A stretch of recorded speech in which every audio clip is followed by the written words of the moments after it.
huwa naona pasipo shaka yote ile, kwa mtazamo wangu, kuwa elimu nyingi za Afrika ni kama zimebinafsishwa. Wanaoyafanya wenye elimu katika nchi za Afrika, utabaki kinywa wazi na utashangaa kwa nini wanafikiri kwa kiwango hichi. Hili ni jambo moja lipo wazi kabisa kama unatizama. Ubinafsi, umimi, uchoyo umekithiri katika nchi nyingi za Afrika. Lakini mtazamo wangu wa pili, huwa naamini mimi kwa mtazamo wangu, kama bado kwa asilimia kubwa wa Afrika hawajapata uhuru wa kiakili kwa yanayoendelea katika mataifa yao katika bara la Afrika.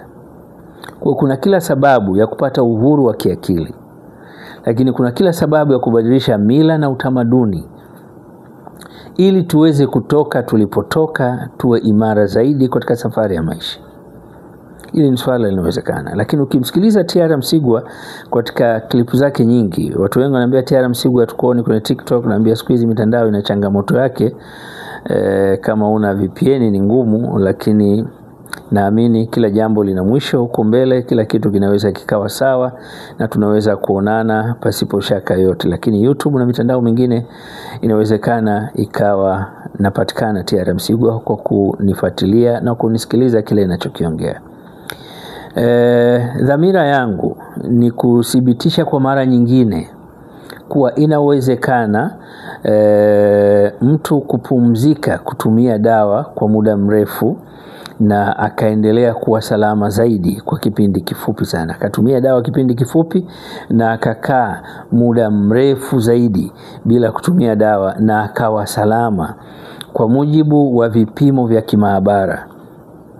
Vinamuonesha kila kitu chake kiko salama, na nimelikuwa nikilifanya hilo na naendelea kulifanya hilo pasipo shaka yote ile. Kuna watu nawapa kwa muda mfupi, lakini nampa muda mrefu ili awe huru kimawazo, lakini afya yake imarike zaidi, lakini aweze kupambana vyema na harakati za maisha yake pasipo kuathirika kisaikolojia kwa namna moja au nyingine. Huwa baadhi ya watu nafanya hivyo, na hata kipindi hichi watu wengi nimeamua kuwasaidia kwa njia hiyo ili waendelee kuishi vyema, na itafikia muda si mrefu bado nalifanyia uchunguzi wa kina katika akili yangu ili nione naweza kuliwakilisha au vipi kutokana na mitazamo, lakini lengo ni kuhamasisha vijana na wasiokuwa vijana waweze kutumia maarifa yao kulisaidia taifa lao na kufanya Afrika isiwe dampo au isiwe jalala ya bidhaa za watu wengine.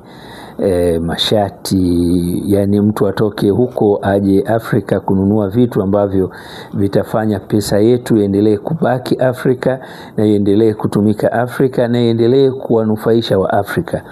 Hayo ndio mawazo yangu na hiyo ndio dhamira yangu, yani kuhamasisha watu waweze kufanya vitu ambavyo vitawafanya watu wa nje waje kununua, na ile pesa wanaoleta Afrika iwe na msaada mkubwa katika jamii ya Kiafrika.